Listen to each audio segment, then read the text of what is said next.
महाविकास आघाडीमधून वंचित बहुजन आघाडीने बाहेर पडून काय साध्य केलं? लोकसभेच्या निवडणुका स्वतंत्र लढून बाळासाहेब आंबेडकर यांना काय अचीव करायचं आहे, काय साध्य करायचं आहे? वोट हमारा राज तुम्हारा, नहीं चलेगा नहीं चलेगा, 85 विरुद्ध 15, जिसकी जितनी संख्या भारी उसकी उतनी भागीदारी. साधारणपणे 1984 पासून आजपर्यंत बहुजन समाज पार्टी ही भारत देशामध्ये एक राष्ट्रीय पक्ष म्हणून निर्माण आलेली आहे. मान्यवर कांशीरामजी यांनी देखील छोट्या छोट्या जात समूहाला एकत्र करून छोट्या छोट्या जातीमधील नेते मंडळी उभा करून तुम्ही देखील नेते मंडळी होऊ शकता, तुम्ही देखील नेतृत्व करू शकता, तुम्ही देखील प्रतिनिधित्व करू शकता, ही जागृती त्यांच्यामध्ये निर्माण केली. आणि त्याच तत्वावरती सध्याला वंचित बहुजन आघाडी चालताना आपल्याला दिसत आहे. बाळासाहेब आंबेडकर यांनी याच्या अगोदर देखील सोशल इंजिनिअरिंगचा प्रयोग केलेला आहे. अकोला या ठिकाणी ते सातत्याने सोशल इंजिनिअरिंगचा प्रयोग करताना आपल्याला दिसतात.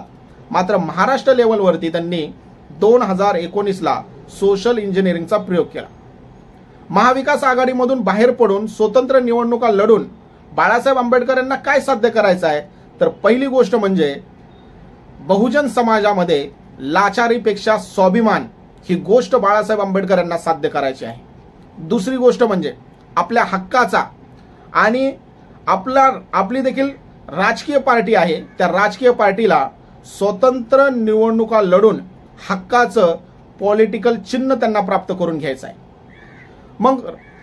मग राजकीय पार्टी स्थापन करताना हक्काचं राजकीय चिन्ह बाळासाहेब आंबेडकर यांना कसं मिळेल?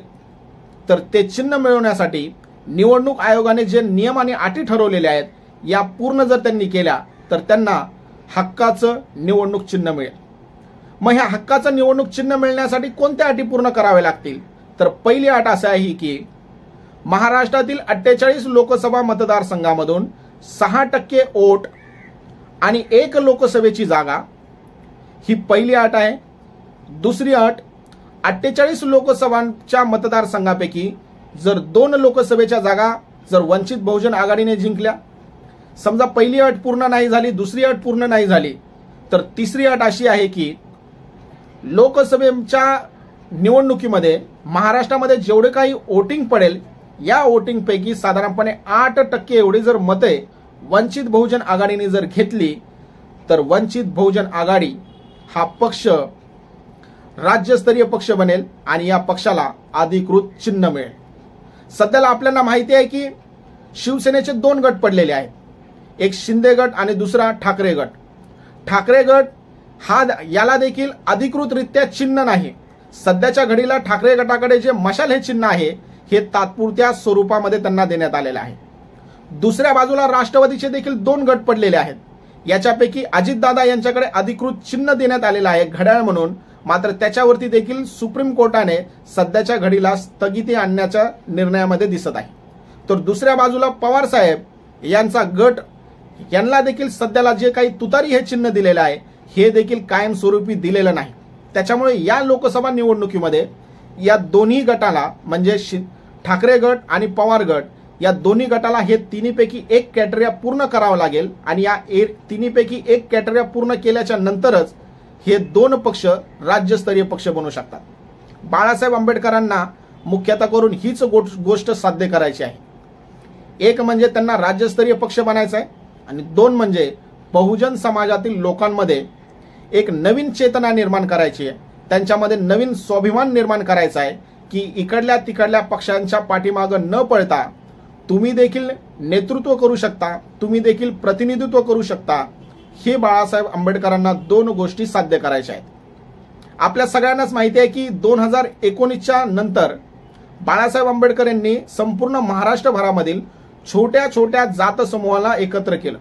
या छोट्या छोट्या जात समूहातील नेते मंडळी त्यांनी निर्माण केली.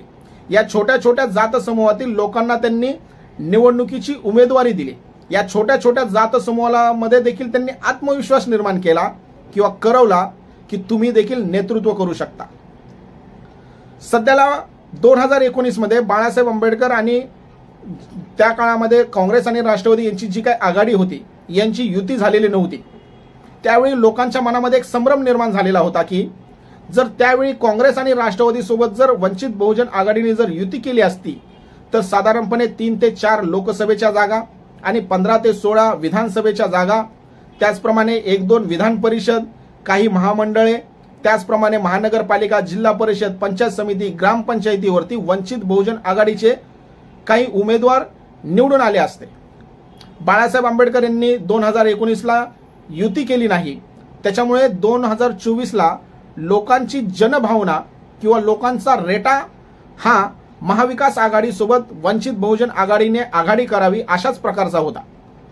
ज्यावेळी महाविकास आघाडीमधून वंचित बहुजन आघाडी बाहेर पडली त्यावेळी लोकांमध्ये नाराजी निर्माण झाली आणि या नाराजीचं स्वरूप अशा प्रकारचं होतं की बाळासाहेब आंबेडकर यांना स्वतःलाच महाविकास आघाडीमध्ये सामील व्हायचं नाही आणि त्याचमुळे त्यांनी विविध अशा प्रकारची त्यांनी कारणे देण्याचे स्वरूप चालू ठेवले.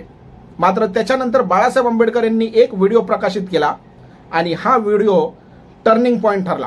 या व्हिडिओमध्ये बाळासाहेब आंबेडकर यांनी असं म्हटलं की माझ्या आज्याने देखील चळवळ चालवली.